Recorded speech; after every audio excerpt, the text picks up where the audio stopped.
If the status indicator of the aircraft blinks yellow quickly when powered on, linking is required to control the aircraft with the remote controller. Linking the remote controller with the DJI Fly app. Power on the aircraft. Connect the mobile device with the remote controller and open up the DJI Fly app.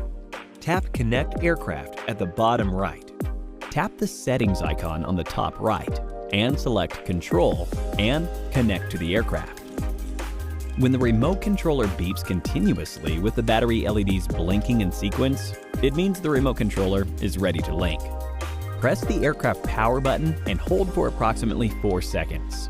The aircraft will beep once, and the battery level LEDs will blink in sequence, indicating it is ready to link. The remote controller will then stop beeping, and the LEDs on the aircraft and RC will also stop blinking. When the live camera view is displayed on the app, it means linking is successful.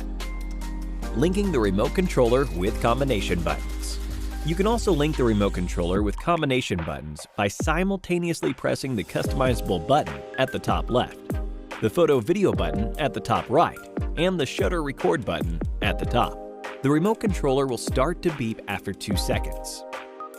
Press and hold the battery switch for approximately 4 seconds and release it once it begins to beep. The aircraft will start the linking process. When the remote controller stops beeping, the app will display the image transmission screen, indicating that the linking was successful. Thank you for watching.